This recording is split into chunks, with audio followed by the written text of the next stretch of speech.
యొక్క వాక్యం ధ్యానించాను. పరిశుద్ధ గ్రంథం నుండి అపోస్తలుడైన పౌలు ఎఫెసీయులకు రాసిన పత్రిక. అపోస్తలుడైన పౌలు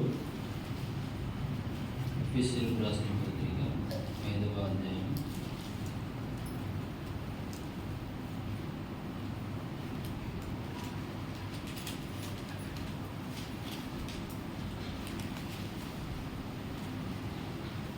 మొదటి 14 వచనాలను మార్చినట్లు.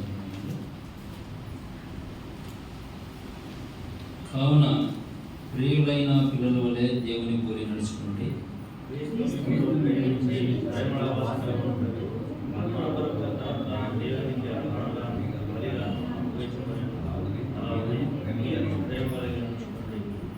మీలో జారత్వమే కానీ, ఏ విధమైన అపవిత్రతయే కానీ, లోభత్వమే కానీ వీటి పేరైనను ఎత్తకూడదు.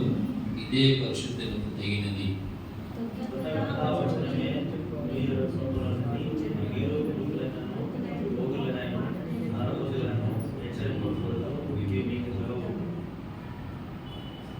వ్యభిచారి అయినను, అపవిత్రుడైనను, విగ్రహారాధికుడై ఉన్న లోబి అయినను క్రీస్తు యొక్కయు దేవుని యొక్కయు రాజ్యమునకు హక్కుదారుడు కాడన సంగతి మీకు నిశ్చయముగా తెలియదు.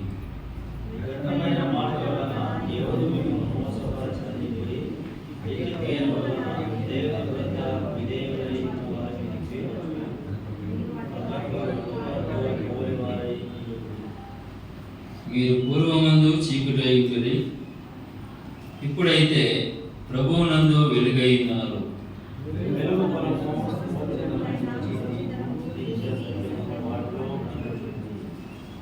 కనుక ప్రభుకేది ప్రీతికరమైనదో దానిని పరీక్షించుచు వెలుగు సంబంధుల వలె నడుచుకునుడి.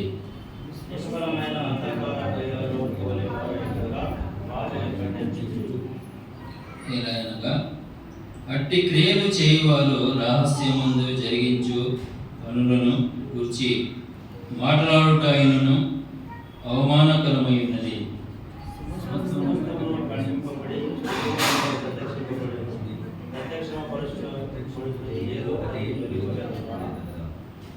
అందుచేత నిద్రించుచున్న నీవు మేల్కొని మృతులలో నుండి లెమ్ము, క్రీస్తు నీ మీద ప్రకాశించునని ఆయన చెప్పుచున్నారు. చదువుడిన లేఖన భాగము మనకు వినికిడిలో దేవుడు దీవించి ఆశీర్వదించలాగిన చిన్న ప్రార్థన చేసుకుని కొనసాగుతాం. మహాగణుడ, మహోన్నతుడా, పరిశుద్ధుడా, నీతిమంతుడా, నిష్కల్మషుడా, నిందారహితుడా, పాపులు చేరక ప్రత్యేకంగా ఉన్నవాడవైన గొప్ప తండ్రివి, ఆశ్చర్యకరుడవు, ఆలోచనకర్తవు, నీతిలకు తండ్రివి, సమాధానం కలిగిన గొప్ప దేవుడు నాయన. నేను నేడు నిరంతరము ఏకరీతిగుణ గొప్ప తండ్రివి, ఘనమైన నామాన్ని బట్టి లెక్కనిస్తుంది స్తోత్రాలు చెల్లిస్తున్నాను. అనుకూలమైన మమ్మల్ని ప్రేమించిన మన యొక్క నూతన దినములో మమ్మల్ని సజీవులకు ఉంచి పరిశుద్ధ దినమందు ప్రభు దినమందు మమ్మల్ని ప్రభువును నామం చేసుకుంటూ మాకు ఇచ్చిన యోగ్యతను బట్టి, ధన్యతను బట్టి, ఆరాధన బట్టి స్తోత్రాలు చెల్లిస్తున్నాము. ఆరాధన కార్యక్రమంలో ప్రభువా మీరు అధ్యక్షత వహించి మీరే నాన్న ఘనత మేము ప్రభువారు పొందిన విధానం బట్టి మీకు స్తోత్రాలు చెల్లిస్తున్నాము. ప్రభావ సమయంలో నాన్న చదవబడిన బాగా నైనా మా అందరి హృదయాలతో ప్రభావ మీరు మాట్లాడాలని ప్రార్థిస్తున్నాం. నాన్న చేరొచ్చిన మాకు ఏ మాట అయితే అవసరం ఉంటుందో ప్రభావ మీరే చిత్తానుసారంగా నాన్న అందరి హృదయాలతో మీరు మాట్లాడాలని ప్రార్థిస్తున్నాం.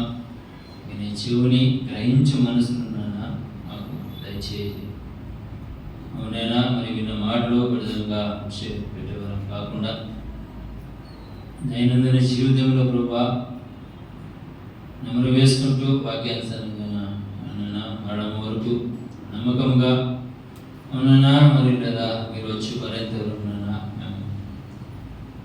భయముతోనూ భక్తితోనూ ప్రభా నిందారహితులుగా నిష్కలంకులుగా నాన్న మరియు ఎత్తబడే గుంపులో నాన్న మేము ఉండేవారిగా మా యొక్క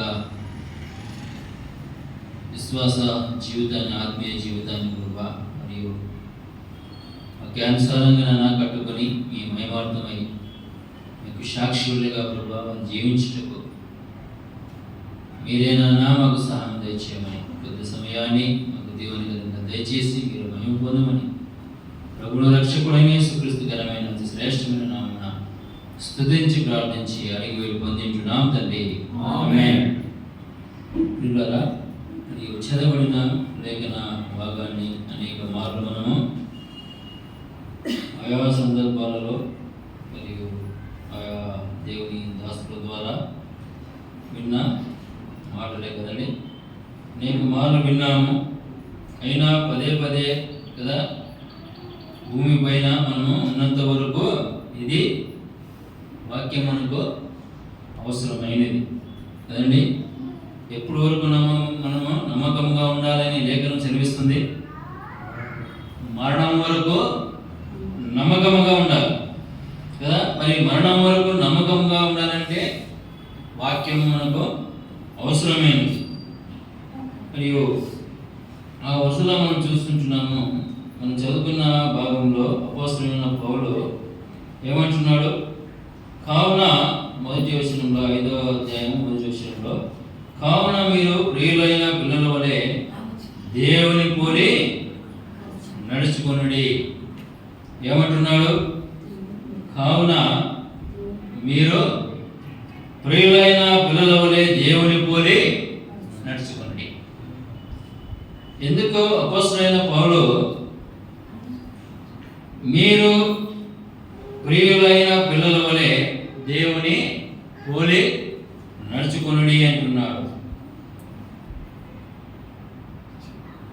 మనమందరం ఎవరము? ఏమండి? ఆయన పిల్లలము కదా. స్వరక్తం ఇచ్చి మనలను ఆయన సంపాదించాడు కదా. మీరు నా సొత్తు అంటున్నాడు. మనం ఎవరము? ఆయన పిల్లలము.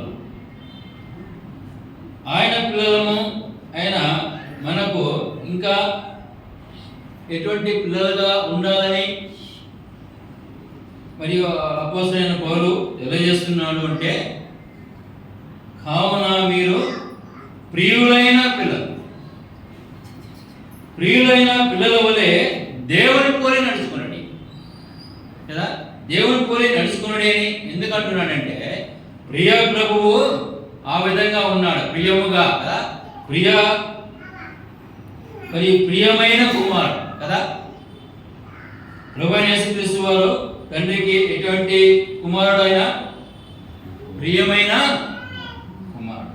అందుకనే అపోస్తలుడైన పౌలు ఎవరిని మరియు మన ముందుకు ఎవరిని మన దృష్టికి తీసుకుంటున్నాడుగా?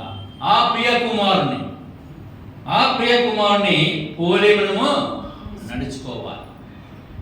ఇదే అపోస్తలుడైన పౌలు రోమీయులకు రాస్తూ మొదటి అధ్యాయంలో 7వ వచనంలో మాట తెలియజేస్తున్నటువంటి,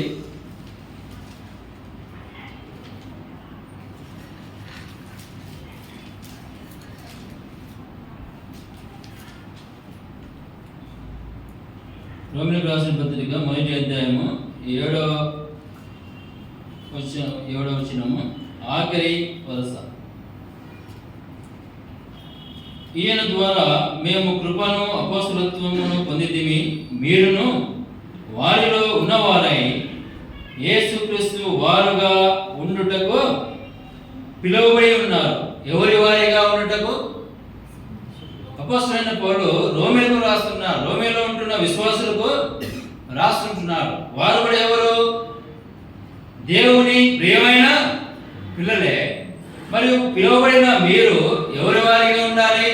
యేసుక్రీస్తు వారిగా ఉండటకు మీరు పిలువబడింది. మరియు ఎఫెసీయులకు రాస్తూ ఏమంటున్నాడు? మీరు ప్రియులైన పిల్లల వలె దేవుని పోలి నడుచుకోండి. రోమలో తెలియజేస్తున్నాడు ఎందుకు పిలువబడ్డారంట? యేసుక్రీస్తుగా ఉండటకు, యేసుక్రీస్తు వారిగా ఉండటకు, ఆయన పిల్లలుగా ఉండటకు మీరు పిలువబడింది. మరియు పిలువబడిన మీరు ఎవరిని పోలి నడుచుకోవాలా లేదా ఏ విధంగా నడుచుకోవాలా అని మీరు ప్రియులైన పిల్లల వలె దేవుని పోలి నడుచుకోండి. దేవుని పోలి ఎందుకు నడుచుకోవాలి అంటే ఆయన ప్రియ కుమారుడుగా జీవించాడు, ఆయన నడుచుకున్నాడు. అందుకే ఆ ప్రియ కుమారుని మన ముందు ఉంచాలి. మనం కూడా ఆయనకు ప్రియముగా, ఆయనకు ఇష్టముగా మనము జీవించాలంటే ఆయనను దృష్టి పెట్టుకోవాలి కదా. మరియు పౌలు తెలియజేస్తున్న ఈ మాటలను తెలియజేస్తున్న పౌలు ఎవరిని దృష్టి పెట్టుకున్నాడు?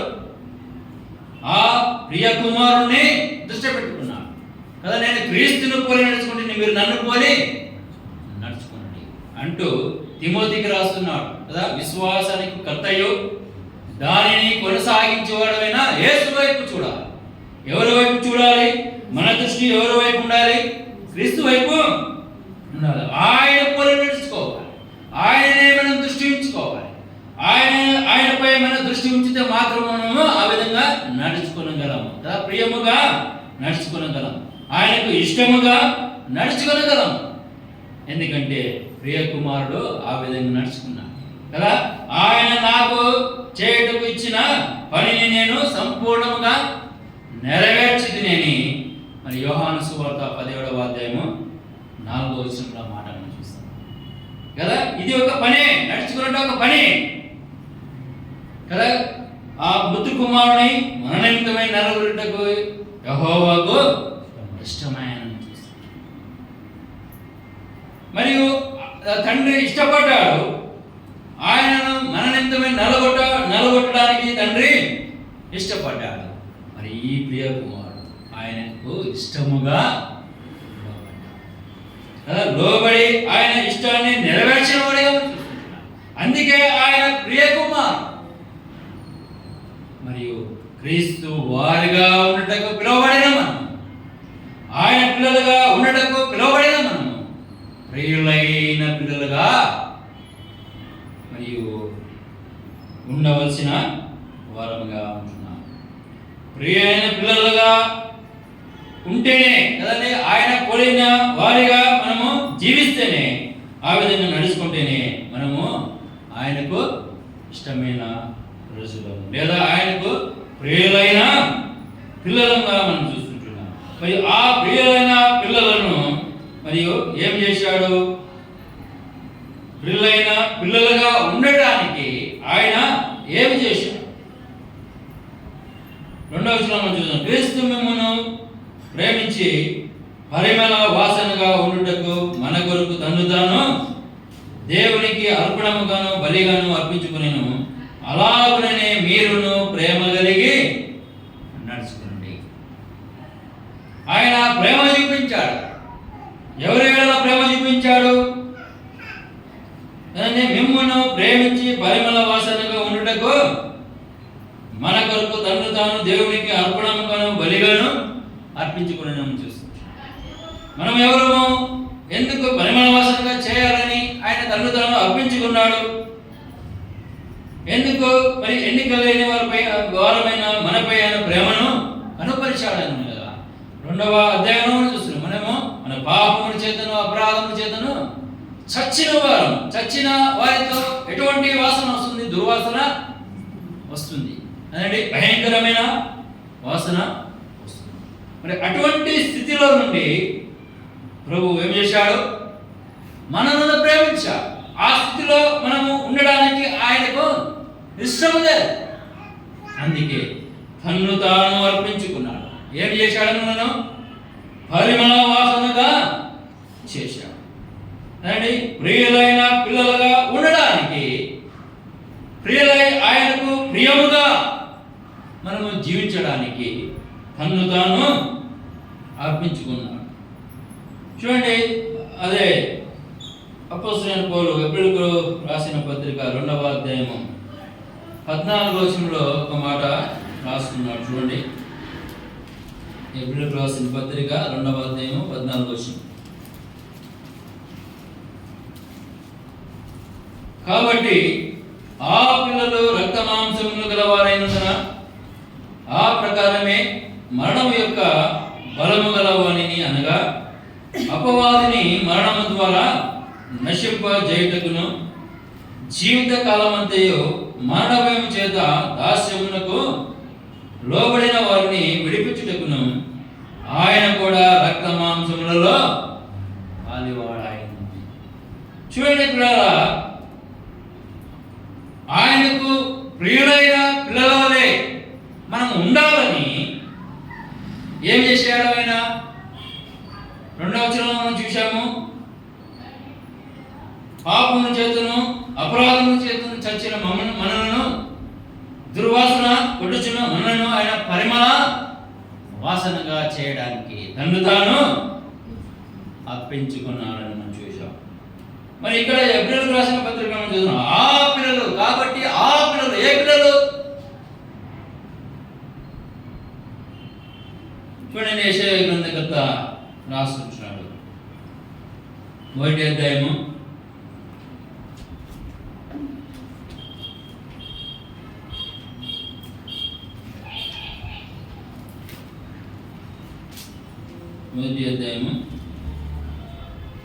2వ వచనం నుండి చదువుకుందాము. యెహోవా మాట్లాడుచున్నాడు, ఆకాశమా ఆలకించుము, భూమి చెవియెక్కుము. నేను పిల్లలను పెంచి గొప్పవారినిగా చేసి తిని వారు నా మీద తిరగబడి ఉన్నారు. ఎద్దు తన కామాంద నెరుగును, గాడిద సొంతవాని తోటి తెలుసుకును. ఇశ్రాయేలుకు తెలివి లేదు, నా ప్రజలు యోచింపరు. పాపిష్టి జనమా, దోషభరితమైన ప్రజలారా, దుష్ట సంతానమా, చెరుపు చేయు పిల్లలారా, మీకు శ్రమ. వారు యెహోవాను విసర్జించి ఉన్నారు, ఇశ్రాయేలు యొక్క పరిశుద్ధ దేవుని దూషితులు, ఆయనను విడిచి తొలగిపోయి ఉన్నారు. అపోస్తలుడైన పౌలు ఎబ్రియలకు రాసిన పత్రికలో 2:14 కాబట్టి ఆ పిల్లలు రక్త మాంసములు గలవారైనందున నేను రాసుకుంటున్నాను కదండి. మరియు ఎఫెసీ పత్రికలో మనము చదువుకున్న భాగంలో మీరు కాగా ప్రియులైన పిల్లల వలె దేవుని పోలి నడుచుకునండి అని చూస్తున్నాం. ఒకప్పుడు కదా మనము ప్రియమైన పిల్లలమే కదా, ప్రియమైన పిల్లలమే ఆయనను మరియు తిరస్కరించి కదా ఏమంటున్నాడు? 2వ యెషయా గ్రంథకర్త రాసిన యెషయా గ్రంథము 1వ అధ్యాయము 2వ వచనంలో ఆఖరి లైన్లో ఏమంటున్నారు? వారు నా మీద తిరగబడి ఉన్నారు, నేను పిల్లలను పెంచి గొప్పవారిగా చేస్తే. గొప్పవారు చేస్తే వారు ఏమైపోయారు? గొప్పవారిగా చేసిన ఆయన మీదనే తిరగబడ్డారు. తిరగబడి ఏమైపోయారు? ఎబ్రియలకు రాసిన పత్రికలు కదా, కాబట్టి ఆ పిల్లలుగా మారిపోయారు. ఆయన పిల్లలు కదండి. ఆది గణంలో మనం చూస్తుంటున్నాం కదా, తన పోలిక చెప్పిన తన స్వారూప్యములో మనల్ని చేశాడు కదా. ఎవరి పిల్లలము? ఆయన పిల్లలుగా ఉన్నాం మనము. ఇప్పుడు ఏమైపోయాము? ఆయన మీద తిరగబడి ఆయన నుండి దూరంగా తొలగిపోయి ఆయన్ని విడిచి తొలగిపోయి ఉన్నారు, పరిశుద్ధ దేవుని దూషించిరి అని చూస్తున్నాం. ఆ పరిశుద్ధుణ్ణి ప్రేమతో మనల్ని పెంచుతున్న ఆయనను ఏం చేశాము? ఆయన మీద తిరగబడ్డాం. ఆయన మీద తిరగబడి ఏమైపోయాము? కింద తెలియజేస్తాం. పాపిష్టి జనము, దోషభరితమైన ప్రజలు, దుష్ట సంతానం, చెరుపు చేయు పిల్లలు కదా, ప్రియమైన పిల్లలు, ఆయన పోలికలో ఉన్నవారము కదా, పరిశుద్ధతో ఉన్నవారము, నీతితో ఉన్నవారము, ఆయనతో సహవాసము కలిగిన వారము. ఏమైపోయాము? తిరుగుబాటు ద్వారా, ఆయన మీద తిరుగుబాటు ద్వారా పాపిష్టి జనంగా అయిపోయాము. అపవాది సంబంధులుగా, అపవాది పిల్లలుగా అయిపోయాము. అందుకనే అంటున్నాడు కదండి, ఒకప్పుడు రక్త మాంసాలు మనకు లేవు, మహిమతో ఉన్నవారం కదా. ఆయన పరిశుద్ధుడు కనుక మనం కూడా పరిశుద్ధులుగా ఉన్నవారు, ఆయన పోలికలో మనల్ని నిర్మించాడు. అటువంటి వారమైన మనం ఇప్పుడు ఏమైపోయాము? పాపిష్టి జనముగా అయిపోయాము. ఏమైపోయాము అనగా రక్త మాంసము కదా, మహిమ దేహముతో ఉన్న మనము ఏమైపోయింది? ఇప్పుడు మన దేహము రక్త మాంసములతో కూడినదిగా మారిపోయింది. మరియు కాబట్టి ఆ పిల్లలు కానీ ఎంత వ్యత్యాసం ఉన్నది. ఆ పిల్లలుగా వేరేవారు అయితే ఆయన పిల్లలుగా ఉండవలసిన వారు ఏమైపోయామో ఆయన మీద తిరగబడి ఆయనకు అపవాది పిల్లలుగా ఆ పిల్లలుగా మారిపోయాం. మరియు ఆ పిల్లలుగా మారిపోయిన మనల్ని ఏం చేశాడు? ఆయన మరలా తన పిల్లలుగా చేసుకున్నాడు. తన స్వరక్తం ఇచ్చి మనల్ని కొన్నాడు. ఆయన మన కోసమే ప్రాణాన్ని దారిపోసాడు కదండి. అక్కడ మనం చదివాం, ఎబ్రియులకు రాసిన పత్రికలో మనం చదివాం కదండి. ఏం చదివాము? కాబట్టి ఆ పిల్లలు రక్త మాంసములు గలవారైనందున ఆ ప్రకారమే మరణం యొక్క బలము గలవాణిని అనగా అపవాదిని మరణము ద్వారా నశింపజేయుటకును జీవితకాలమంతయు మరణభయం చేత దాస్యమునకు లోబడిన వారిని విడిపించుటకును ఆయన కూడా రక్త మాంసములలో పాలివాడు. ఆయన మనలను కోల్పోయిన స్థాయిను మరలా మనకు ఇవ్వడానికి, మరలా మనలో ప్రియులైన పిల్లలుగా ఆయన చేసుకోవడానికి తను తాను ఆ కలువరి శిలువలో అర్పించినట్టుగా మనం చూస్తుంటున్నాం. ఆయన రక్త మాంసములో పాలేవాడుగా ఈ యొక్క పాప లోకానికి అర్పించినట్టుగా మనం చూస్తుంటున్నాం. అంటే ఎవరంట? బలము గలవాని, మరణం యొక్క బలము గలవాణిని అనగా అపవాదిని. అంటే సర్ప సంతానమా, రాబో ఉగ్రత నుండి తప్పించుకోవడానికి మీకు బుద్ధి చెప్పినవాడు ఎవడు అని ఎవరు తెలియజేస్తున్నారు? అరణ్యంలో కేకలు వేస్తూ యోహాను అని బాప్తిస్మం ఇచ్చి యోహాను తెలియజేస్తున్నారు. ఎవరంట? సర్ప సంతానమా. ఎవరు ఆ సర్ప సంతానము? దేవుని మీద తిరుగుబాటు చేసి అంటే ప్రేమతో పెంచుతున్న ఆ మమకారాన్ని అండి తులసిపుచ్చి గుండెల మీద తన్ని ఏమైపోయారు? సర్ప సంతానం అయిపోయారు, అపవాది పిల్లలుగా అయిపోయారు. ఆ అపవాదిని మరియు మరణము ద్వారా నశింపజేయుటకు ఆయన మరియు మన నిమిత్తమై రక్త మాంసములో పరివాహకుడిగా ఆరాధించినట్టుగా ఆలోచిస్తున్నాడు. అపవాది బంధకాల నుండి మనను మరియు విడిపించి మరలా కోల్పోయిన స్థానం మరియు దానిని మరి గట్టిగా లేదా మరియు నమ్మకముగా కొనసాగించాడు.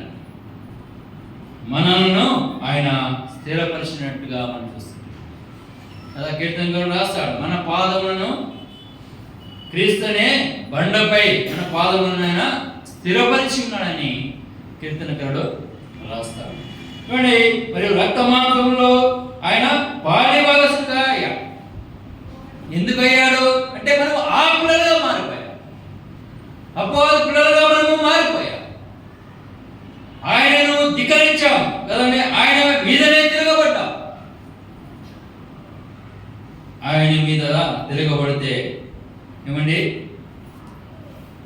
మనకు భూమి మీద నూకులు ఉండవు కదా. అపవాది కూడా ఆ విధంగానే తిరగబడ్డాడు కదా, గర్వించాడు. అది కదా మరియు పెద్దలు అంటారు, ఒక్క తన్ను తంటే భూమికి వచ్చి పట్టాడంట అపవాది. ఆ విధంగా మరియు ఆయనపై తిరగబడితే ఆయన ప్రేమ గలవాడు కాబట్టి, తండ్రి మనల్ని ప్రేమించాడు కాబట్టి తన ముద్దు కుమారుని ఒక్క మారే అదే మనము జ్ఞాపకం ఉంచుకోవాలి ప్రియులారా. ఒక్క మారే ఆయన మన పాపము నిమిత్తమై మనను పాపం నుండి ప్రాయశ్చిత్తార్థులుగా చేయ నిమిత్తమై తన ముద్దు కుమారుని, ప్రియమైన కుమారుని ఒక్క మారే మన నిమిత్తమై అప్పగించాడు. ఆ ముద్దు కుమారుడు తండ్రి మాటకు లోబడ్డాడు. పాపులమైన మనలను ప్రేమించి మనలను పరిమళ వాసనగా చేయడానికి తన్ను తాను బలిగాను అర్పణగాను అర్పించుకున్నాను చూస్తుంటున్నాము. తన్ను తాను రక్త మాంసములలో పాలిభాగస్తుడిగా తన్ను తాను అర్పించుకున్నట్టుగా మనము చూస్తుంటున్నాము. రక్త మాంసములు దేవుని రాజ్యాన్ని స్వతంత్రించుకోలేవు అని లేఖనాల్లో మనం చూస్తుంటాం. ఇదే హెబ్రీ పత్రికలో మనము చూస్తాం. ఆయన ఎందుకు పాలిభాగస్తుడిగా అయ్యాడంటే రక్త మాంసములు లేదా ఆ పిల్లలుగా మారిన మనము ఆ పిల్లలుగానే ఉండి ఈ లోకాన్ని విడిస్తే ఆ మరియు రాజ్యాన్ని కదండి మరొక రాజ్యాన్ని మనము స్వతంత్రించుకోలేము. దేవుడి రాజ్యము స్వతంత్రించుకోలేమని ఆయన ఎరిగి మనల్ని ప్రేమించి తన ముందు కుమారుని లోకానికి పంపారు. ఆ కుమారుడు తండ్రి మాటకు లోబడి మనల్ని ప్రేమించి తను తాను అర్పించుకొని ఆ దేవుడి రాజ్యానికి మనకు మరియు వారసులుగా ఆయన హక్కుదారులుగా ఆయన చేశాడు. మరియు అందుకే కదండి మనలను ఆ ఉన్నతమైన రాజ్యానికి ఆ దేవుడి రాజ్యానికి చేర్చడానికి ఆయన రక్త మాంసములలో పాలిభాగస్తుడిగా అవతరించినట్టుగా మనం చూస్తున్నాం. చూడండి మరియు అదే ఎఫెసీయులకు రాసిన పత్రికలో ప్రియులైన పిల్లలుగా ఉండడానికి కదండి భద్రమైంటున్నాం. ప్రియమైన పిల్లలుగానే ఆయన పెంచాడు కదా, గొప్పవాళ్ళనిగా చేశాడు. అయితే తిరుగుబాటు చేసి ఆ పిల్లలుగా మారిపోయాం, ఆ పిల్లలుగా అపవాది పిల్లలుగా మారిపోయాం. మరియు అలాగూ ఉంటే మన యొక్క నిత్యత్వం ఆ భయంకరమైన అగ్నిగుండం ఆ స్థితిలో ఉండుట మరియు దేవాది దేవునికి ఇష్టం లేదు. అందుకే ఆయన తను తాను బలిగా అర్పణంగా అర్పించుకొని మనను మరియు తన పిల్లలుగా ఉండడానికి ఆయన పిలుచుకున్నాడు. రోమపత్రికలో మనము చదువుకున్నాం, యేసుక్రీస్తు వారుగా ఉండుటకు మీరు పిలువబడింది అంటే మరియు పేతురు పత్రికలో రాస్తాడు, నేను పరిశుద్ధుడైన మీరును పరిశుద్ధులైనడి. అదే తెస్సలోనికీయులకు రాసిన పత్రికలు కూడా రాస్తాడు, మీరు పరిశుద్ధులుగా ఉండుటకు పిలువబడితే కానీ అపవిత్రులుగా ఉండుటకు కాదని మరి చూస్తున్నాము. చూడండి అదే ముందుకు మనం చదువుతున్నాము. మరియు ప్రియులైన పిల్లల వలె దేవుని పోలి నడుచుకున్నది. ఏంటి మనం ఎందుకు పిలువబడ్డాం, ఎందుకు పాపం నుండి మరియు పరిశుద్ధతలోనికి దేవుడు మనల్ని నడిపించాడు అనగా ఆ దేవుని నడిపించిన ఆ దేవుని పోలి మనము నడుచుకోవాలని. అంతేకాకుండా 2వ వచనంలో మనం చదివాము, మీరును ప్రేమ కలిగి నడుచుకునండి. ప్రేమ ఉంటే ఏదైనా చేయగలరు కదండి. అందుకే అంటున్నాడు, మరి ప్రేమ ఉంది కాబట్టి తండ్రి మనలను ప్రేమించాడు కాబట్టి తన ముద్దు కుమారుని మన నిమిత్తమై లోకానికి ఆయన పంపాడు. మరి అదే లాగున మరియు ఆ ప్రియ కుమారుడు మనల్ని ప్రేమించాడు కాబట్టి మరియు తను తాను బలిగా అర్పణంగా కలరుసులలో అర్పించుకున్నాడు. మరి ఆయన పిల్లలుగా ఉండడానికి పిలువబడిన మనము మరి అటువంటి ప్రేమను మనం కూడా కలిగి ఉంటే కాదు, కలిగి ఉండాలి. అందుకనే పిలువబడ్డారని మరియు అపోస్తలుడైన పౌలు ఎఫెసీయులకు రాస్తూ తెలియజేస్తున్న మాటలను మనము గమనిస్తున్నాం. కానీ మీరును ప్రేమ కలిగి నడుచుకోండి.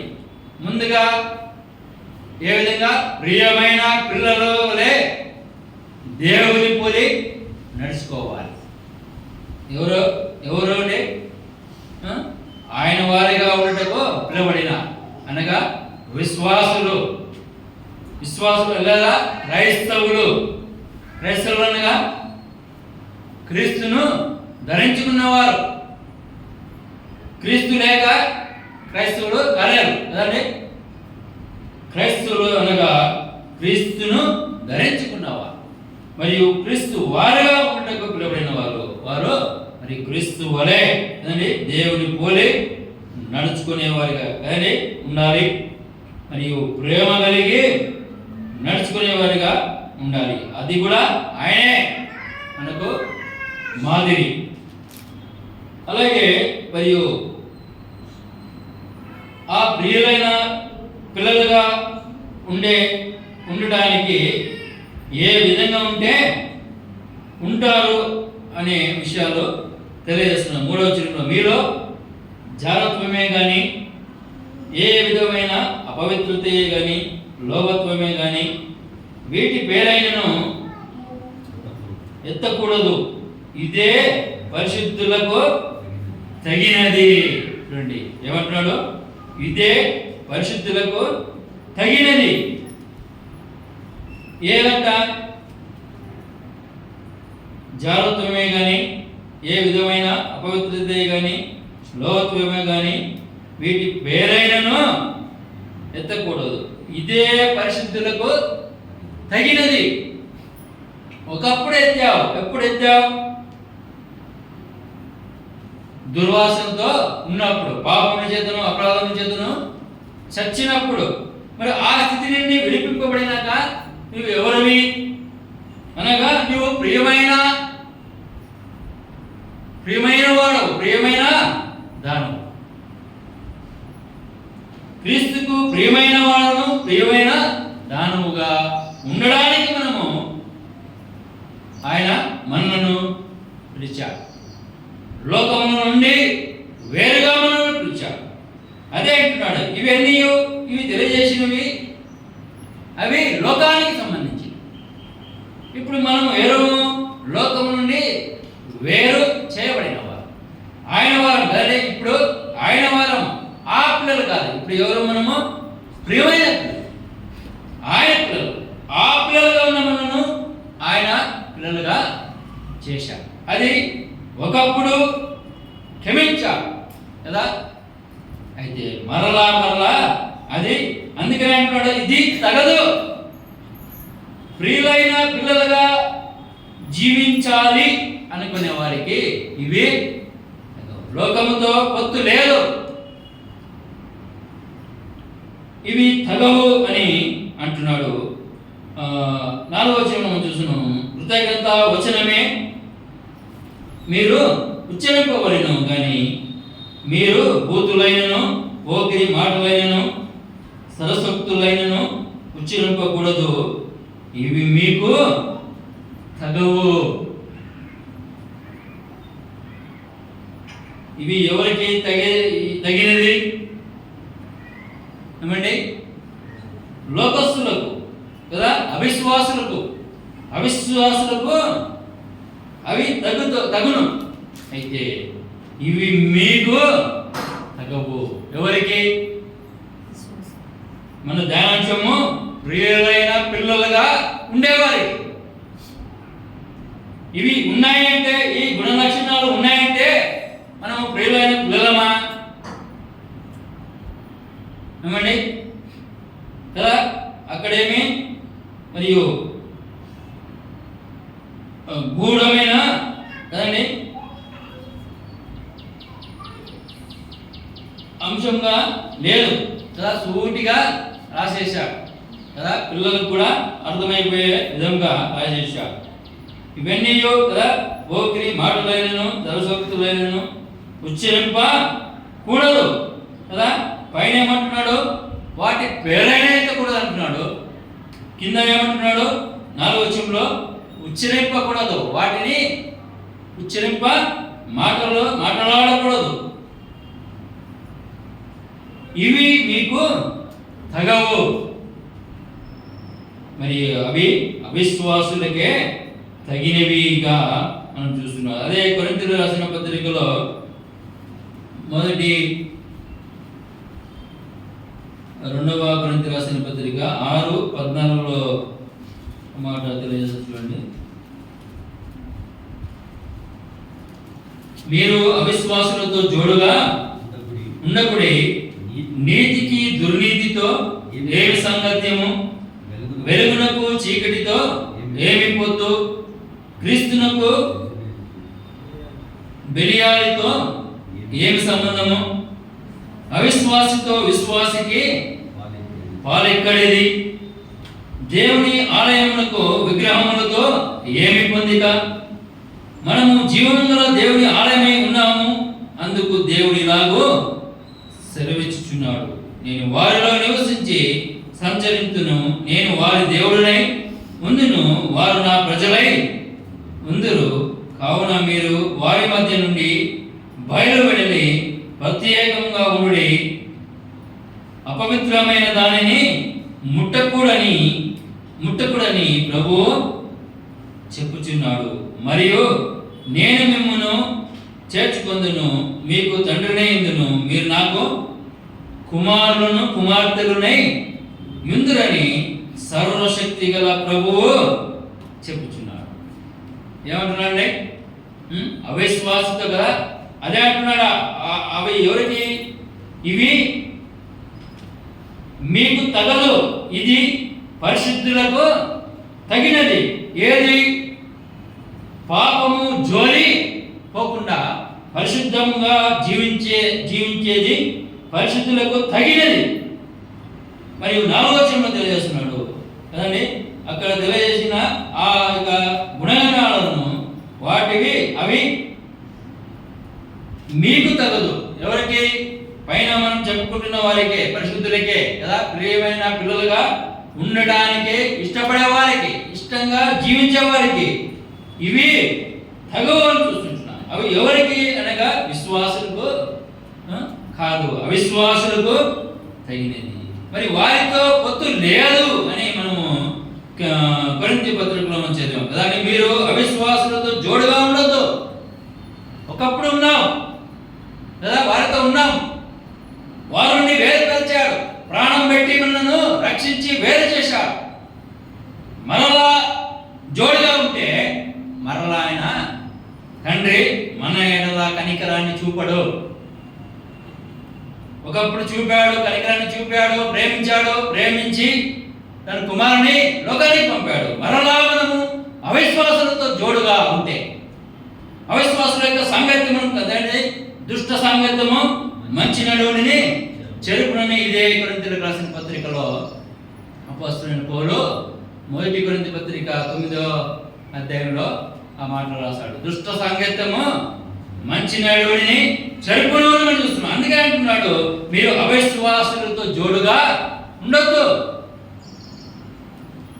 నీతికి దుర్నీతితో ఏమి సాంగత్యము, వెలుగునకు చీకటితో ఏమి పొత్తు కదండి. చీకటి ఉందనుకోండి, ఎప్పుడైతే స్విచ్ వేస్తామో చీకటి తొలగిపోతుంది, ఇక ఉండదు. అలాగే మరియు అది జోడుగా ఉండదు.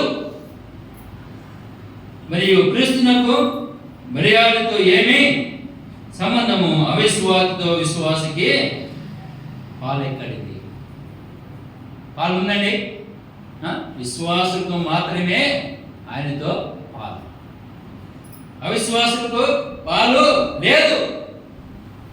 అందుకని అవిశ్వాసులతో మీరు జోడుగా ఉండొద్దండి అండి. మరి అంటూ కింద ఏం చేశాడు? దేవుని ఆలయమునకు విగ్రహములతో ఏమి పొందిక, మనము జీవం గల దేవుని ఆలయమై ఉన్నాము, అందుకు దేవుడు ఇలాగో సెలవిచ్చున్నాడు అంటూ కింద ఏమంటున్నాడు? అపవిత్రమైన దానిని ముట్టకూడని ప్రభువు సెలవిచ్చున్నాడు. అది అపవిత్రము. అవిశ్వాసులతో జోడుగా ఉండేది అపవిత్రము. అపవిత్రమైనది ముట్టొద్దు అంటున్నాడు ప్రభువు. మనము సాంగత్యమే చేస్తాం కదా, ఆయన మాటను ధిక్కరించాము కదా, అనాది కాలమున ధిక్కరించాము. దానికి ఆయన మరియు శాస్త్రి చేశాడు, తన ప్రాణాన్నే బలిగా పెట్టాడు. మరలా మనను ఆ స్థానం, కోల్పోయిన స్థానం మనకి ఇచ్చాడు. మరలా మనము పడిపోతే లేఖనం ఉంది కదా, 70 సార్లు పడితే లేస్తా.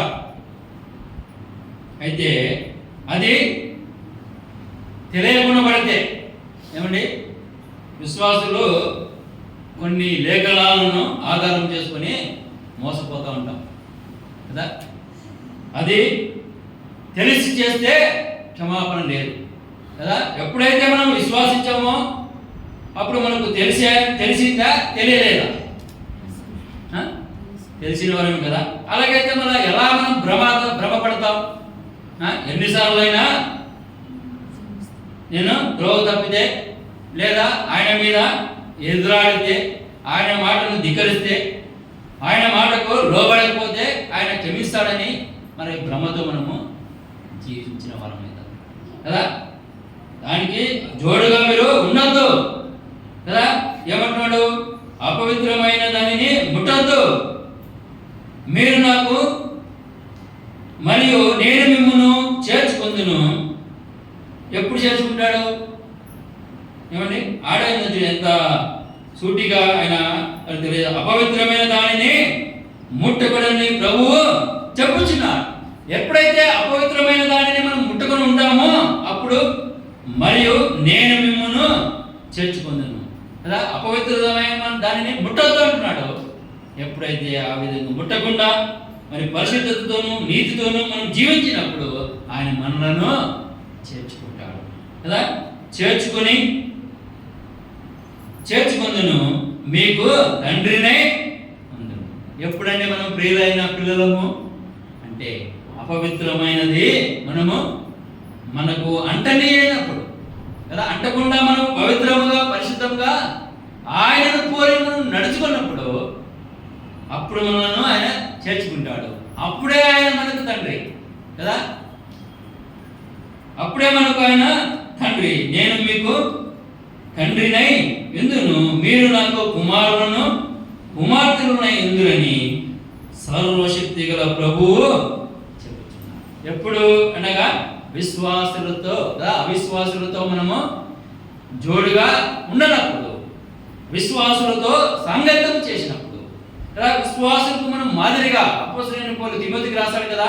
ప్రేమలోను మరియు విశ్వాసంలోను, విశ్వాసంలోను, నీతిలోను ఎవరికి మాదిరిగా ఉండాలంట? విశ్వాసులకు మాదిరిగా ఉండమంటున్నా. నీ యవ్వనం బట్టి ఎవరును నిన్ను తృణీకరింపనీయకుము. మొదటి తిమోతికి రాసిన పత్రిక 3:11 మాట, నీ యవ్వనం బట్టి ఎవరును నిన్ను తృణీకరింపకు, ప్రవర్తనలను విశ్వాసములను మరియు విశ్వాసులకు మాదిరిగా ఉండమని మరియు అపోస్తలుడైన పౌలు తిమోతికి రాశాడు. అలాగే మరి పిల్లలుగా మనం ఉండాలంటే అండి మాదిరిగా ఉండాలి. అవిశ్వాసంతో పొత్తు చేయకూడదు. ఎవరితో చేయాలి? విశ్వాసంతో మనము కదండి పొత్తు చేయాలి. మరియు మాదిరిగా మనం ఉండాలి. సాక్ష్యము ముఖ్యమైనది కదండి. సాక్ష్యము కలిగి మనము జీవించాలని అపోస్తలుడైన పౌలు తెలియజేసినట్టుగా మనము చూస్తుంటున్నాం. అప్పుడే కదండి ప్రియులైన పిల్లలుగా మనం జీవించినప్పుడే కదా దుర్నీతిని లేదా పాపపు క్రియలను ఈ మాటలను తెలియజేసిన ఆయన మనకంత మాదిరిగా ఉన్నాడు కదా అపోస్తలుడైన పౌలు. నేను వెనుకొన్నవి మరిచి, ఎప్పుడు మరిచాడు? ఎప్పుడైతే ఆయన పిల్లలుగా కదా ఆయన వాడుగా ఉండడానికి దేవుడు అపోస్తలుడైన పౌలు పిలిచాడు. ఆ క్షణముననే వెనుకొన్నవి మరిచేశాడు. ఇవి తగవు అనుకున్నా, పరిశుద్ధులకు ఇది తగదు అని హెచ్చరించినప్పుడు ఆ క్షణంలో పడ్డాడు కదా.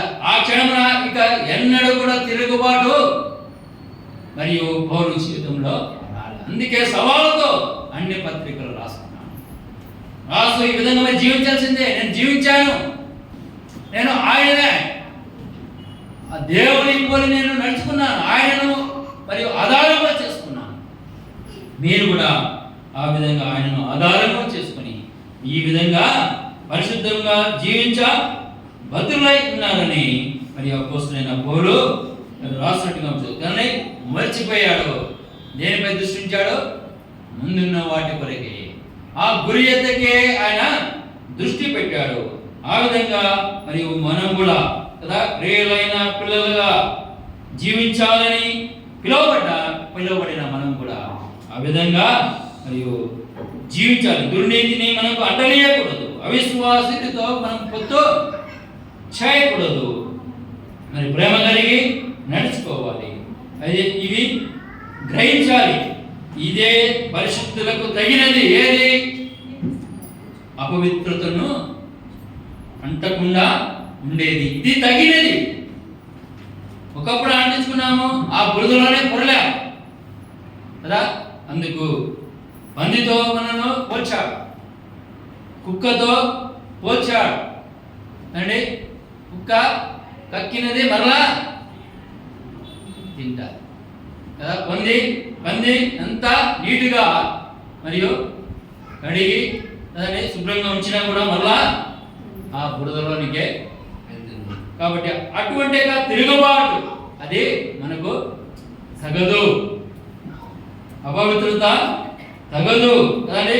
వాటిని ముట్టకూడదు అంటున్నాడు. మరియు 3వ వచనంలో మనం చూసినాం, పేరైనా ఎత్తకూడదు. 4వ వచనంలో ఉచ్చరింపకూడదు. అక్కడ కొరింథీ రాసిన పత్రికలో మనము ఏం చూసాము? అపవిత్రతను ముట్టకూడదు,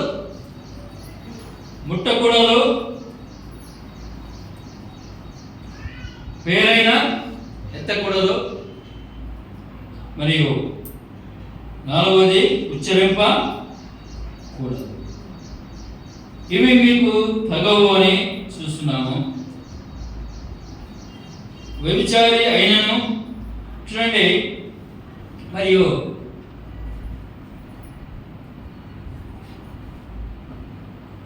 ఆ దేవుని సన్నిధి కానీ రక్తమాంసములు దేవుని రాజ్యాన్ని స్వతంత్రించుకోలేవని ముందుగానే మనము జ్ఞాపకం చేసుకున్నాం. అందుకనే ఆయన రక్తమాంసములు పాలివాడు అయ్యాడని మనం జ్ఞాపకం చేసుకున్నాము. అదే మాట ఈ 5వ వచనంలో మనకు అపోస్తలుడైన పౌలు తెలియజేస్తున్నాడు కదా. వ్యభిచారి అయినను, అపవిత్రుడైనను, విగ్రహారాధికుడైనను అయిన లోబి అయినను, క్రీస్తు యొక్కయో దేవుని యొక్కయో రాజ్యమునకు హక్కుదారుడు కారణ సంగతి మీకు నిశ్చయముగా తెలియజేయను. మీకు నిశ్చయముగా తెలియను అంటున్నాడు. ఏమండి? అపోస్తలుడైన పౌలు ఏమంటున్నాడు? మీకు తెలియను. ఎప్పుడు? ఆయన పిల్లలుగా ఎప్పుడైతే వచ్చామో, ఆయనను అంగీకరించి ఆయనను నమ్మి ఎప్పుడైతే ఆయన చెంతకు వచ్చామో అప్పుడే మనకు తెలుసు కదా. ఈ అపవిత్రతలో మనం జీవిస్తే ఆ రాజ్యాన్ని మనము, దేవుని రాజ్యంలోనికి మనము చేరుకోలేమని తెలుసు కదా. అదే మాట అంటున్నాడు. వ్యభిచారి అయినను, అపవిత్రుడైనను, విగ్రహారాధికుడైన అయిన లోబి అయినను, క్రీస్తు యొక్కయో దేవుని యొక్కయో రాజ్యమునకు హక్కుదారుడు కారణ సంగతి మీకు నిశ్చయముగా తెలియదు. సరే, తెలుసా కదండి? ఎప్పుడైతే మనం దేవుని నమ్ముకున్నామో అప్పుడు పాపము చేస్తే పరలోకానికి పోతామా? పోతామండి? పాపం చేస్తే పరలోకానికి పోతామా? పోం కదా. ఏం చేయాలి? పరిశుద్ధంగా జీవిస్తేనే పరలోకానికి మరి చేరేది. అదే మాట తెలియజేస్తున్నాడు ఇక్కడ కదా. ఈ పాపంలో ఉంటే లేదా ఆ పాత స్వభావం ఇంకా ఉంటే దేవుని రాజ్యమునకు హక్కుదారుడు కారణ సంగతి మీకు నిశ్చయముగా తెలుసు. ఖచ్చితంగా తెలుసు. మళ్ళా అబద్ధాల్లో ఆడడానికి వీలు లేనే లేదు కదా. నామకార్థ క్రైస్తవుని అడిగినా కూడా టక్కన చెప్పేస్తాడు కదా. చనిపోతే నువ్వు ఎక్కడికి వెళ్తావు అంటే పరలోకానికి వెళ్తావు అంటాడు కదా. అందుకనే అంటున్నాడు అపోస్తలుడైన పౌలు, ఖచ్చితంగా నీకు తెలుసు పరిశుద్ధంగా జీవిస్తేనే మాత్రము దేవుని రాజ్యానికి పోతావు. అపవిత్రంగా జీవిస్తే పోవనే సంగతి నీకు తెలుసు. తెలిసినా పాపం చేస్తున్నావు. ఆ విధంగా తెలిసి చేస్తే మరి ఎలా వెళ్తాము పరలోకానికి? కానీ కొంచెమైనా అదే జ్ఞానం ఉండేది. ఖచ్చితంగా తెలుసు అంటున్నాడు అపోస్తలుడైన పౌలు కదా. ఈ తెలియని వారు ఎవరు ఉన్నారు అక్కడ? చిన్న పిల్లలు కూడా సండే స్కూల్లో కూడా నేర్చుకుని ఉంటారు. కదా, మంచి చేస్తే స్వర్గానికి కదా పరలోకానికి వెళ్తాం, చెడు చేస్తే నరకానికి వెళ్తామని పిల్లలు కూడా కదా. అందుకనే అంత ఖచ్చితంగా నాకు తెలియజేస్తుంటాడు కదా, ఖచ్చితంగా మీకు తెలుసు అంటున్నాడు. వ్యర్థమైన మాటల వలన ఎవడును మిమ్మును మోసపరచనీయకుడి. ఎట్టి క్రియల వలన దేవుని ఉగ్రత అవిధేయులైన వారి మీదికి వచ్చును కనుక మీరు అట్టి వారితో పాలివారే ఉండకూడి. మళ్ళా పేరైన ఎత్తకూడదు, అవి అవిశ్వాసంకు తగినది. ఉచ్చరింపకూడదు, నోటితో ఉచ్చరింపకూడదు. అవి అవిశ్వాసులకు మీకు తగవు. అవి ఎవరికి తగలంటే అవిశ్వాసులకు తగును. 6వ వచనంలో మనం చూస్తున్నాం, వ్యర్థమైన మాటల వలన ఎవడను మిమ్మును మోసపరచనీయకుడి. ఇట్టి క్రియల వలన దేవుని ఉగ్రత అవిధేయులైన వారి మీదికి వచ్చును కనుక మీరు అట్టి వారితో పాలివారి ఉండకూడే. మరలా చెప్తున్నాడు, ఎవరితో? అవిశ్వాసులతో జోడుగా ఉండకూడదని మనం కొరింథీ పత్రికలో చూశాము. అవిశ్వాసులతో పొత్తు లేదు, విశ్వాసికి అవిశ్వాసంతో పొత్తు లేదు అంటున్నాడు. అవిశ్వాసులు ఎవరు? వారు అవిధేయులైన పిల్లలు కదా. వ్యర్థమైన మాటలు వారు తెలియజేస్తారు. అపవాది చేత ప్రేరేపింపబడి వ్యర్థమైన మాటల వలన ఎవడను మిమ్మల్ని మోసపరచనీయకుడి. ఇట్టి క్రియల వలన దేవుని ఉగ్రత అవిధేయులైన వారి మీదకి వచ్చును కనుక మీరు అట్టి వారితో పాలివారై. ఎన్నిసార్లు హెచ్చరిస్తుంది అండి. అది కఠినమైనదే, అసాధ్యమైనదే అండి. ఆయనకు ప్రియముగా మనం జీవించాలంటే, ప్రియమైన పిల్లలుగా మనం జీవించాలంటే అది అసాధ్యమైనది. అది దానిని సాధ్యం చేసే గొప్ప దేవుడు మనకున్నాడు అని ఆయనను పోలి నడుచుకుంటే, ఆయన మాటకు మనం విధేయులైతే, ఆయన మన జీవితంలో ఆ విధంగా మరి జీవించడానికి ఆయన సాధ్యం చేస్తాడు. కానీ ఇట్టి క్రియల వలన దేవుని ఉగ్రత అవిధేయులైన వారి మీదకి వచ్చును కనుక మీరు అట్టి వారితో పాలివారే ఉండకూడదు కదా. ఒకప్పుడు అవిధేయులమే, ఇప్పుడు ఏం చేశాడు? విధేయులైన పిల్లలుగా మనం చేశాడు. ప్రియమైన పిల్లలుగా మనం జీవించాలని ఆయన స్వర్గం ఇచ్చి మనల్ని తన సొత్తుగా చేసుకున్నాడు. ఇప్పుడు మరి ప్రియమైన పిల్లలుగా మనం ఉండాలంటే అవిధేయతను మనము విడిచిపెట్టాలి కదా. ఒకప్పుడు అవిధేయతను దూరపరిచాడు. మరలా మనము దానిని సంపాదించుకుంటే ఆ రాజ్యాన్ని మనము చేరుకోవాలి కదా. ఒకప్పుడు నాశనాన్ని కొని తెచ్చుకున్నాము, ఆ నాశనమే మనకు తప్పింది కాదు. ఎప్పుడనగా మరియు ఆయనకు అవిధేయులమైతే ఏప్రిల్ రాసిన పత్రికలు మనం చూస్తాం కదా. మాటికి మనం అవిధేయతను కనపరిస్తే, ఒకప్పుడు తండ్రి ఇష్టపడ్డాడు, మనల్ని ప్రేమించాడు, తన ముద్దు కుమారుని లోకానికి పంపాడు. అయితే మరలా ఆయన పంపడు. ఆ స్థితిలో నుండి విడిపించడానికి నాలుగు లేడని ఏప్రిల్ పత్రికలు రాస్తాడు కదా. ఎవరిని కూడా మరలా కాలం చేయడానికి లేదు. మరి ఆ అవిధేయతను బట్టి మాటికి మనము ఆయనను శిలువలో వేస్తున్నాం. అది తగదు ఎవరికి అనగా పరిశుద్ధులకు ఆ యొక్క జీవితము తగదని చూసుకుంటున్నాం అదండి. అట్టి వారితో పాలివారై ఉండకూడే, అట్టి వారితో కదండి జోడుగా ఉండకూడదు. ఇక్కడ ఏమంటాడు? వారితో పాలు పొందొద్దండి అదండి. ఏ విధంగా పాలు పొందుతాము? అన్ని జనులు ఏం చేస్తే అది మనం చేస్తాం అండి. అన్ని జనులు ఏ క్రియలు చేస్తారో అవే మనం చేస్తాం. అప్పుడు ఏమైంది? పాలివారం అవుతాం. అప్పుడు దేవుడిని పక్కన పెట్టేశాం అందుకు కాదు ఆయన పిలిచింది.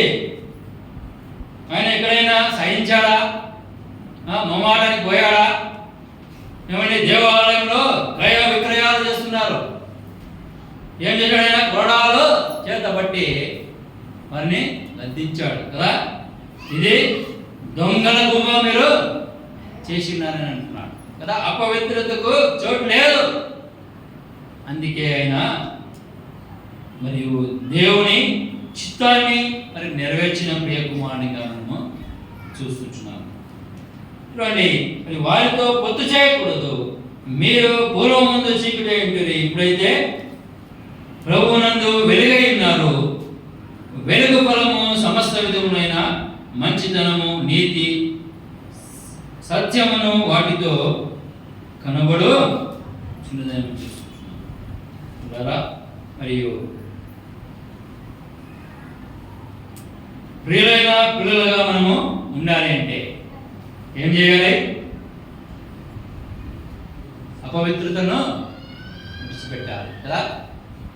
అపవిత్రతను ముట్టకూడదు. కొరింథీ రాసిన పత్రికలో మనం చూశాం.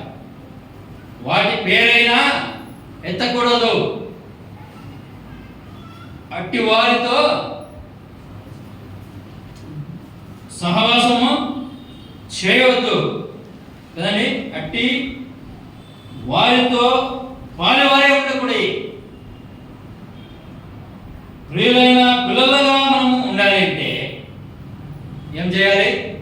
ముందుగా ఆయనను పోలి నడుచుకోవాలి కదా. ఏ మనిషిని కూడా ఆధారం చేసుకోవద్దు. చేసుకుంటే మోసపోతాం. ప్రియులైన కాగా ప్రియులైన పిల్లలే దేవుని పోలి నడుచుకునండి. ఎందుకంటున్నాడంటే ఆయన చెప్తున్న ఆయనను పోలి నడుచుకున్నాడు. నేను క్రీస్తుని పోలి నడుచుకుంటే నీకు నన్ను పోలి నడుచుకునండి అని మరొక చోట అన్నాడు. ఇక్కడ ఏమంటున్నాడు? ఆయననే చూపిస్తున్నాడు. ఆయననే కదా, ఆయననే చూపిస్తున్నాడు. ఆయన ఎటువంటి వాడు అంటే మనం ఆల్రెడీ జ్ఞాపకం చేసుకున్నాం కదా. తిమోతి పత్రికలో ఆయన విశ్వాసానికి కర్తయు దానిని కొనసాగించేవాడు ఆయన యేసు. అయ్యో, ఆయన ఎద్దకే గురి ఎద్దకే పరిగెత్తితే మనం జీవించగలం, లేకపోతే మోసపోతాం కదా. అక్కడ మనం చదువుకున్నాం ఆలోచనలో వ్యర్థమైన మాటలలో ఎవడనో మిమ్మను మోసపరచనీయకుడి. అక్కడ మోసం ఉంది ఏమండి. సులువుగా చిక్కులు పెట్టి పాపంలో పడివేస్తాడు అపవాది కదండి. వాని క్రియలు లయమైపోయే దినము ఆసన్నమైంది, అలా సమీపంలో ఉంది. అందుకే వాడు ఉచ్చలవిడిగా చెలరేగిపోతున్నాడు కదా. పేదరు భక్తుడు రాస్తున్నాడు, అపవాది గర్జించు సింహములు ఎవని మృంగుదునా అని మరియు ఎదురు చూస్తుంటున్నాడు. మరియు పిల్లరా, వాని చేతిలో చిక్కుకుంటావా లేదా ప్రభువు మరి బాహువులో భద్రముగా ఉంటావా? ఏమండి, ప్రతి ఒక్క విశ్వాసికి మరియు వర్తించవలసిందండి అండి. అందరం ప్రశ్నలు వేసుకుందాం కదా. వాడు ఎవరిని మృంగుదనా అని కొంచెం ఉన్నా అట్టి వారితో పాలివారై ఉండకూడి అని మనం చూసాం. అపవిత్రత ముట్టవద్దు అంటున్నాడు, పేరైన ఎత్తవద్దు అంటున్నాడు, అది ఉచ్చరింపవద్దు అంటున్నాడు. ఈ గుణగణాలను కలిగి ఉంటే అని ఇంకా ఇది పరిశుద్ధులకు తగదు. ఏది తగ్గింది అంటే అలా పరిశుద్ధంగా జీవించాలి. ఆయన పోలి నడుచుకునేదే అదొక్కటే మన దృష్టి ఉండాలంటే కదా. ఆయన అంటున్నాడు కదా, నేనే మార్గం, నేనే సత్యం, నేనే మార్గం అంటున్నాడు. మార్గాన్ని ఏర్పరిచాడు కదా. దాటు వారికి దారిగా చేసి ఆయన వీపును నేలకు వంచాడు. ఆయన నేలకు వంచి ఈ అగాధాన్ని దాటించాడు. మార్గముగా మరి ఆ మార్గములని మనల్ని స్థిరపరిచాడు. తొలగిపోతే కదా, ఒకప్పుడు తొలగిపోయిన రీతిలోనే మరలా తొలగిపోతే నాశనానికి మనం పోయేవారు కదండి. దాని నుండి చేరుకోలేదని మనం చూసాం. 5వ వచనంలో మనం చూసాం కదా, క్రీస్తు ఎక్కువయు దేవుని ఎక్కువయు రాజ్యమునకు హక్కుదారుడు కాడన సంగతి మీకు నిశ్చయముగా తెలియను కదా. తెలియదు అని చెప్పడానికి వీలు లేదు కదా. న్యాయ తీర్పు ఎదుగా అందుకు రుజువులు కూడా మనకు ఉన్నాయి. మత్తయి రాసిన సువార్త 7:21 ప్రభువా ప్రభువా అని నన్ను పిలిచి ప్రతివాడు పరలోక రాజ్యంలో ప్రవేశించడు, కానీ తండ్రి చిత్తం చేయవాడే ప్రవేశించునని మనం చూస్తున్నాం కదా. ఇది సరిపోతుందా ఆ మాటకు? ఈ క్రియలు చేసేవారు దేవుని రాజ్యం, క్రీస్తు యొక్కయు దేవుని రాజ్యంకు చేరలేడు. మరియు అది మంచి ఉదాహరణ కదా. ఏమంటున్నారు? నీ నామమునే కదా ప్రభువా, నీ నామమునే ప్రవచించితిమి, నీ నామమునే అద్భుతములు చేస్తుంది, నీ నామమునే దయములను వెళ్ళగొట్టుకుంది అంటే ఏమంటున్నాడు ప్రభు? అక్రమము చేయవద్దు, నా ఎదురు నుండి తొలగిపోండి. ఇది అక్రమమే కదా. ఎందుకు ముట్టవద్దు అంటున్నాడు? ఎందుకు తగదు అంటున్నాడు? ఎందుకు పేరైనా ఎత్తకూడదు అంటున్నాడు? ఎందుకు ఉచ్చరింప వద్దు అంటున్నాడు? వాటిలో మోసం, అపవిత్రమైన మాటలను బట్టి ఎవడు నిన్ను మోసపరచనీయకు. మోసపోతే ఏమండి? మోసపోద్దన్నాడు కదా. అలనాడు తినవద్దన్నాడు, తిన్నాడు, చచ్చిపోయాడు. ఇప్పుడు అంతే. మోసపోదన్నాడు, మోసపోతే చచ్చిపోతాం, మోసపోతే నాశనానికి వెళ్తాం. ఆయన పిల్లలుగా ఉండడానికి ఆయన పిలుచున్నాడు కాబట్టి మరి ఈ క్రియ దాన్ని ఈ విధంగా మనము మరియు కట్టుబాట్లు కలిగి మనం జీవిస్తే ఆయనకు మెప్పు కదా, ఆయనకు ఘనత, ఆయనకు సంతోషం. ఆ విధంగా ఉండుట ఆయనకు ఇష్టం అని. మరి ఆయన ఇష్టపడితే మనను మరి ఆయనకు ఇష్టంగా మనం జీవిస్తే ఆ రాజ్యాన్ని మనం స్వతంత్రించుకుంటాం కదా. మరియు ఆ రాజ్యాన్ని మనం స్వతంత్రించుకోవాలనే కదా రక్త మాంసంలో ఉంటున్న మనలను ఆయన మరియు మహిమ దేహంగా మార్చాడు. ఆయన రక్త మాంసంలో బాల్యభాగస్తుడై మనల్ని కూడా కదా మహిమ దేహముగా ఆయన మార్చేవాడు కదా. ఎప్పుడైతే ప్రభు వస్తాడో మనం ఎత్తబడే సమయంలో మరియు రక్షింపబడినవారు కదా, ఆయన ప్రియులైన పిల్లలుగా జీవించిన వారు మనము ఎత్తబడతాం. ఏ విధంగా మహిమ దేవుతో ఆ రాజ్యాన్ని మనము స్వతంత్రించుకున్నాము.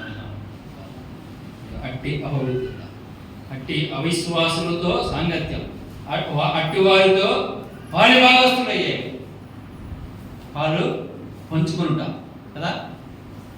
ఎన్నో ఉన్నాయి కదా అవిశ్వాసులతో పాల్గొంటూ కదా, ఎన్నైనా అది తగదు అంతే. వారితో పాలిభాగస్తులుగా ఉండవద్దు అన్నారు. మాటను ధిక్కరిస్తే నాశనం అండి, చేరుకోలేము. ఇంకా ఇంత భక్తి చేసి కూడా పెడతాం కానీ ఏవో భక్తుడు అనుకో మనకెంతో ఉదాహరణ కదా. ఇంత భక్తి చేశాడు, దాన్ని నిలబెట్టుకున్నాడు. అదే కోల్పోయింటే కదా, భార్య కోల్పోయినట్టుగా కోల్పోయింటే మరియు ఆశీర్వాదాన్ని పొందుకున్నాడు కదండి. దేవుని నామానికి దూషణ తెచ్చేవాడు, అలాగే దేవుకుండా దేవుని ఘనపరిచాడు. తానున్న స్థితిలో దేవునికి ఘనత మహిమ ప్రభావాలను ఆరోపించాడు. మనం కూడా ఆ విధంగా జీవించాలి. ప్రియులైన పిల్లలుగా జీవిస్తేనే ఆశీర్వాదము ఆయనకు మెప్పు అదని ఆశీర్వాదానికి వారసులుగా ఉన్నట్టుకు మీరు పిలువబడతారని అపోస్తలుడైన పేతురు మరియు మొదటి పత్రికలో రాస్తాడు. ఎందుకు పిలువబడ్డామంట? రోమపత్రికలో అంటాడు క్రీస్తు వారుగా మీరు ఉండటకు పిలువబడతారని మనం చదివాము. ప్రియులైన పిల్లలవలే నడుచుకోండి అని మనం మనం ఇంతవరకు ధ్యానించాము. పేతురు భక్తుడు అంటాడు, ఆశీర్వాదానికి వారసులుగా ఉండటం మీరు పిలవబడ్డారు. ఆ ఆశీర్వాదానికి కానీ వారసులుగా అవడానికే తను తాను రక్తమాంసంలో పాలిభాగస్తుడుగా అర్థించి తను సరక్తం మంచి మనను చూసుకున్నాడు కదా. ఆఖరి బట్టు వరకు సమస్తమును దారులుగా కాచి ఆ పరిశుద్ధ రక్తం ద్వారా మనను కొని వారసులుగా హక్కుదారులుగా ఆయన చేశాడు కదా. అది దానిని మనం స్వతంత్రించుకోవడానికి ఆయన మనం పిలిచాడు కదా. ఆశీర్వాదానికి వారసులుగా ఉండడానికి ఎప్పుడు ఉంటాము అంటే ప్రియులైన పిల్లలుగా మనం జీవిస్తాం కదా. ముట్టకుండా ఉచ్చరింపకుండా అండి, మరియు పాలు పొందకుండా, అపవిత్రమైన దాన్ని ముట్టకుండా అండి, మరియు పాలు పొందకుండా, మరియు కదా ఇవి తగవు, మరియు పేరైన ఇవి జ్ఞాపకం ఉంచుకుందాం కదా. మర్చిపోతే అంతే, చేరుకోలేదు. కాబట్టి ప్రభు ఏమంటున్నాడు, ప్రియులైన పిల్లలుగా ఉండాలంటే ఆయన పోలి కదా. ఆయన ఒకవేళ మనం మర్చిపోయినట్ట ఆయన కూడా అవిధేయుడు అయితే, లేదా దేవుడు తండ్రి ఆయనకు అప్పగించిన పనిని సంపూర్ణంగా ఆయన నెరవేర్చకపోయింటే ఈ స్థితి మనకు ఉండేదా? అందుకనే అపోస్తలుడు ఆయన్నే మనకు ఉదాహరణగా ఉంచాడు. ఆ దేవుని పోలి నడుచుకుందాం. ఆ విధంగా ఉండి ఆ రాజ్యాన్ని మనము సదరించుకుందాం. ఆ విధంగా ఉండటకు దేవుడు మనకు సహాయం చేయాలి.